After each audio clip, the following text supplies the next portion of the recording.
టాలీవుడ్ సర్కిల్లో ప్రస్తుతం ఓ hot news sensational గా చక్కర్లు కొడుతుంది.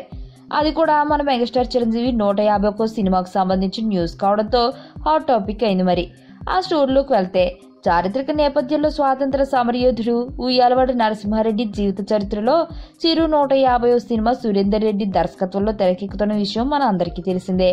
ఇకపోతే ఈ ప్రతిష్టాత్మక సినిమా రెగ్యులర్ షూటింగ్ ఆగస్టు నెల నుంచి స్టార్ట్ చేయాలని నిర్మాత రామ్ చరణ్ వేగంగా సన్నాహాలు చేస్తున్నట్లు తెలుస్తుంది. ఇది ఇలా ఉంటే, ఈ సినిమాకు సంబంధించి ఇప్పటికే అనేక వార్తలు సినీ సర్కిల్లో హల్చల్ కూడా చేస్తున్నాయి.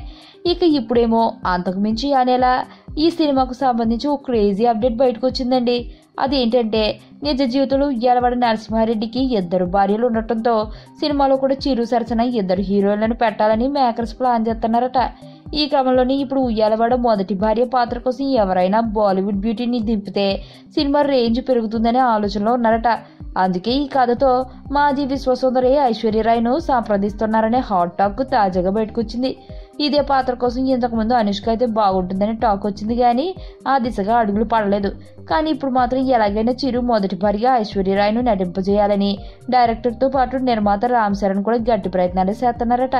మరి ఇదే నిజమే, చిరు సరసన నటించడానికి ఐష్ ఒప్పుకుంటే మాత్రం తెలుగులో డైరెక్ట్ గా హీరోయిన్ రోల్ చేయడం ఐష్ కి ఇదే మొదటి సినిమా అవుతుంది. గతంలో మన్మధుడు నాగార్జున రాబోయ్ సందమామ సినిమాలో ఐష్ ఒక ఐటెం సాంగ్ చేసి అలా టాలీవుడ్ లో అడుగుపెట్టింది. ఆ తర్వాత ఇప్పటి వరకు డైరెక్ట్ తెలుగు సినిమా వైపు చూడని ఐష్ ఇప్పుడు మెగాస్టార్ సరసన నటిస్తే టాలీవుడ్ కు కనుల పండుగే కదా. మరి నా పేరు ధనుష్ రిషి, అందరూ ముద్దుగా దరి దరి అని పిలుస్తుంటారు. దేవుడికి నా పైన ఉన్న క్లారిటీ, నా బ్యాడ్ లక్ ఉన్న గ్రావిటీ నాకు చిన్నప్పుడే అర్థమైంది. నా లైఫ్లో లక్ ఫ్యాక్టర్ రాంగ్గా ఉండొచ్చు, కానీ లవ్ ఫ్యాక్టర్ మాత్రం చాలా స్ట్రాంగ్గా ఉంది. ఒక మనిషి చేయి చూసి తన జాతకం మొత్తం చెప్పేయగలను.